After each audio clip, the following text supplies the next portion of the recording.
Hello and welcome to today's episode about admissions, what parents need to know.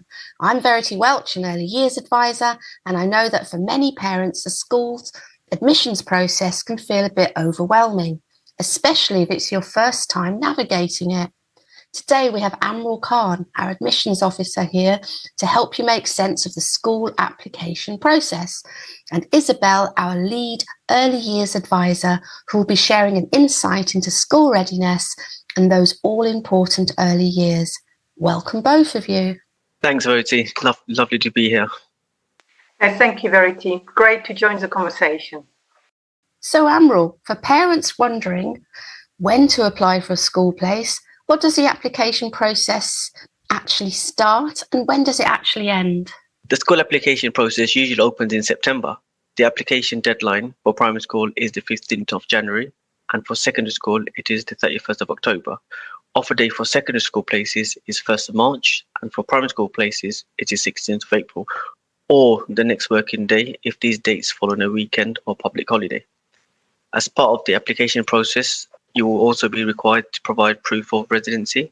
Parents apply online and can list up to 6 schools in preference order. This means you should list your top choice school as preference 1, your second choice school as preference 2, and so on in order of priority. Parents will receive only one offer, and this will be the highest ranked school that is able to make an offer. All preferences that are listed below the offered school will automatically be withdrawn. For example, if parent receives an offer for the second preference, the first preference will remain on the waiting list, but the preferences 3 to 6 will be withdrawn. Some schools, such as Church of England schools, may require parents to submit a supplementary information form directly to the school in addition to the main application. In addition, some secondary schools may ask children to sit a fair banding test. These tests are not about passing or failing. Their purpose is to place children into ability bands, so the school can admit a fair, balanced mix of pupils with different abilities and aptitudes. If a parent wants to apply to independent schools, these applications are needed to be made outside the application process, and the parent must contact the schools directly. And how can parents find out which schools are considered good? What should they be looking for? Well, there's several ways to find the right school for your child. A good starting point is to check Ofsted reports, which often provide formal assessment of each school's performance. However, it's also important to look beyond the ratings. You can use the Department for Education's Schools Finder website to search for schools in your area. The tools allow you to filter schools by location, type, performance, and distance, making it easier to compare options. Visiting schools in person is also invaluable. Attending open days, speaking with teachers, and observing how children interact is also useful. Consider what matters most to you, such as school ethos, class sizes, support services, or extracurricular opportunities. Feedback from other parents can also be useful, but remember that every child is different. A school that suits one family may not be best fit for another.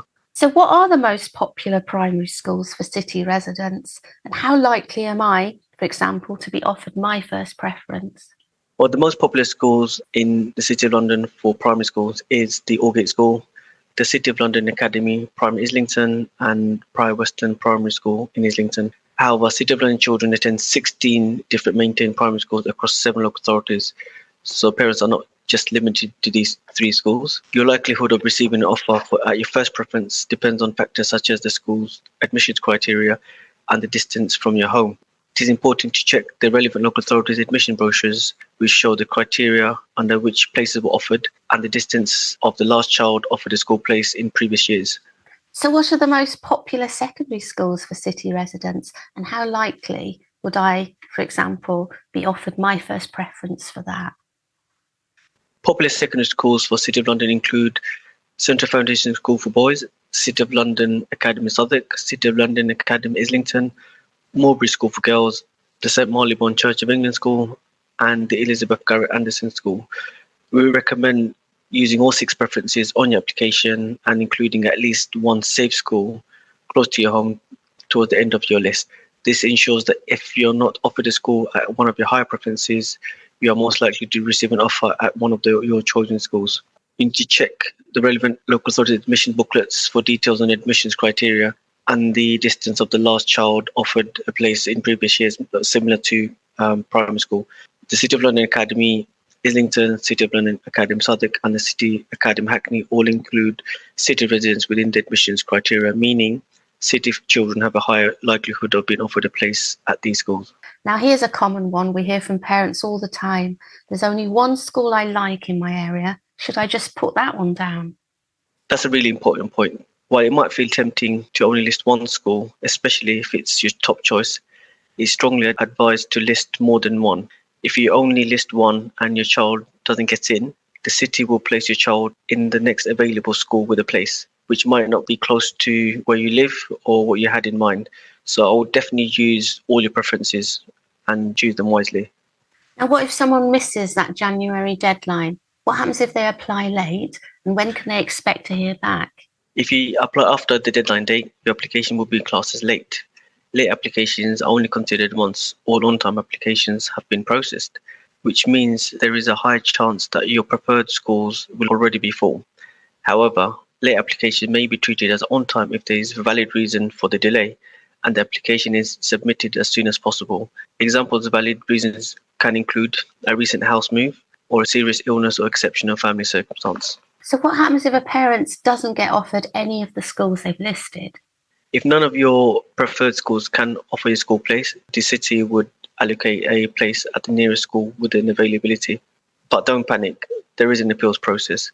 If you feel strongly that a decision was unfair or you have additional information, you can submit an appeal. Stay in contact with your local admissions team. Now, Isabelle, this one's for you. Some parents worry that their child might not be ready to start school.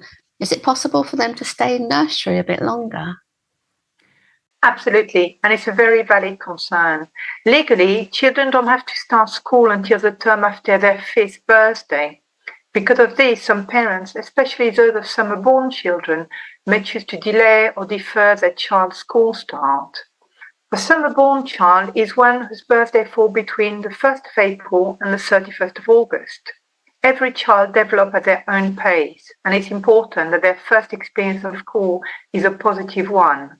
It's also worth remembering that if a child starts later than what has been agreed the first time, they will be out of sync with all their peers and so might make friends with children in a different peer group. However, there are two main options: a deferred entry within the same academic year. This is when a parent chooses for their child to start school later in the academic year, but still within the same cohort. For example, instead of starting in September, the child might start in January or in April, or a delayed entry to the following academic year. This is when parents request for their child to start reception a year later, in the September after their 5th birthday. In this case, the child would start school a year behind their age group, as I've mentioned. It's important to note that schools are not required to hold a place open for a whole year, so parents must still apply during the usual admission window and then contact the school to discuss the possibility of a delayed entry. If the school agrees, the original application will be withdrawn and parents can reapply the following year. During this time, children can continue to access their free early education entitlement through their nursery or early years provider.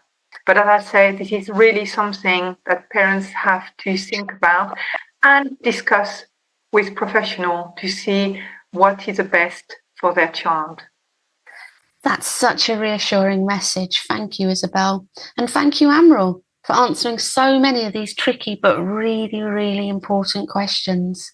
And to any parents listening in, we hope this episode has helped clarify the school admissions journey a little bit. And if you're still unsure or you have specific questions, reach out to us and email us because we're here to support you. Thanks again for joining us, and we'll see you in the next episode. Bye.